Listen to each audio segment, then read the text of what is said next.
I thought it was good at times. I thought we played really well at times, and then other times there was mistakes that I couldn't believe were happening. Just very sporadic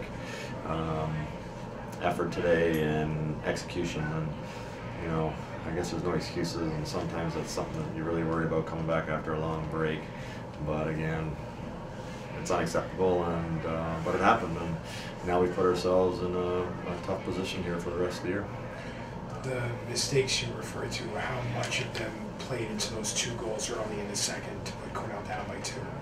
You're just very unaware in front of our own net, not ready to battle, chasing pucks when there was no reason to do so, not picking up men off the puck, you know, and there's no excuse for it. We've been working hard on that the last 2 weeks here in practice, and we need to be better.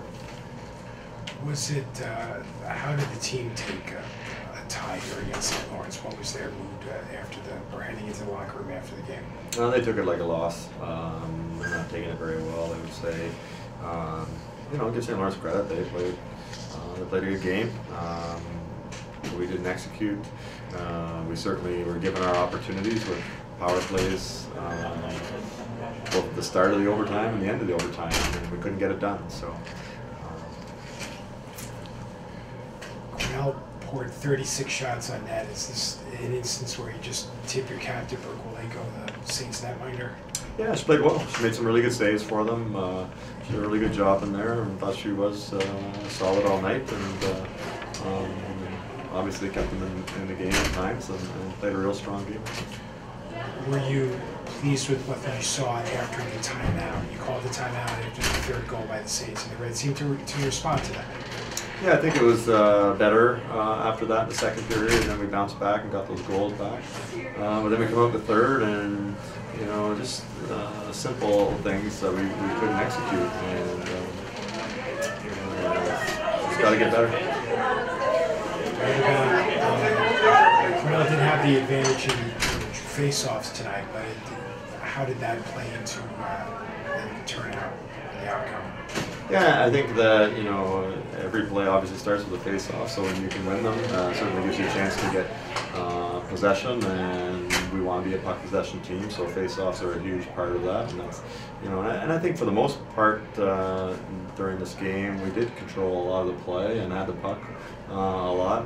We didn't get to the net enough, and you know, I guess that's 2 things. It's us maybe not being ready to shoot at times, and on the flip side for them, doing a good job of getting in shooting lanes and not giving us those opportunities.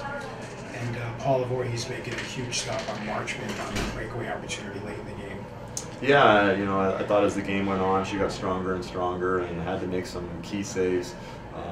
When we really needed them in the second half of the game, there was a scramble in front one time. I remember when it came right out the slot, she made a real big save on that one, and then got the breakaway there in the 3rd period. So, or maybe it was the overtime. Made a big save there as well. So yeah, you know, that's what it takes. You got to have those key saves at key moments.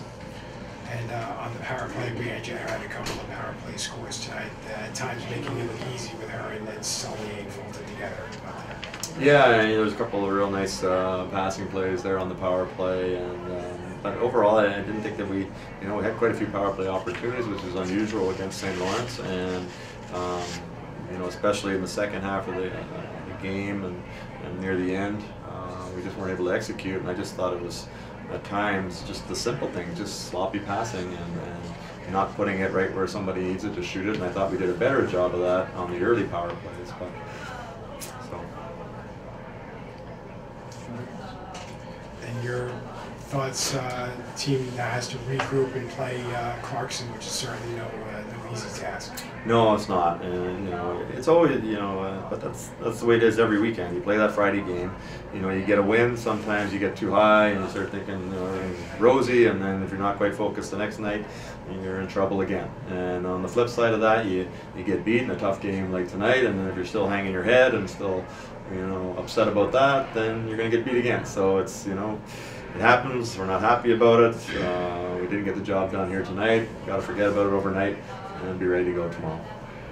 I don't think it was our best game. It wasn't really our best effort throughout the whole game. I think we had some sparks of some great hockey, and because of that, we were able to tie it up. But I think we had to do a lot better. Does it kind of, did the team take it as a loss today? Well, from the dressing room, probably. It's frustrating. I think when you have that many chances, and I think the most frustrating thing was just the way they got their goals. I think we handed it to them a little bit. I mean, they're a great hockey team, but we had some mental lapse, and they're going to take advantage of it. So. What's the first steps to take to correct that in time for Clarkson? I think we know how to play good hockey, and we know what it takes. We've done it a lot this season so far, especially the last time we faced Clarkson. So I think if we just have a bit of short-term memory loss, and brush our shoulders off and get refocused, and we'll be ready to go tomorrow. When the Red broke huddle after Coach Derrick called the timeout, how did you see things change after that point with the Red down 3-1? What happened from there on out? Well, I think we were good in drawing some penalties, and then when we zipped the puck around the power play, a lot of chances happened. But you could see, we had that power play in the overtime. Just the puck wasn't moving quick enough. And I think when we do that, we got great chances. But when we get away from that, it gets sloppy. What did you make of the physicality of today's contest? Yeah, it's always a good battle when we play St. Lawrence. They're a tough team. They're probably one of the most relentless teams that you'll play in this league. So it's always like that, and I don't think we were as ready for that as we should have been. And what kind of margin for error do you think this team has the rest of the way? Well, I don't think we're in a great position to make it in the high in the polls or anything like that. But our goal is to win the AC championship, so that's kind of what we're focused on right now. And if you win that tournament, then you get an automatic bid. So I think that might likely be our route, but we're okay with that, and that's our goal anyway. And knowing the outcome of the game against Clarkson up in the North Country, the 8-3 win, does that bring any source of confidence heading into tomorrow's game? I think a little bit. We know that we can outplay them when we bring our game, but they're going to come back pretty hungry tomorrow because of that loss. So we got to be ready to go from the puck drop.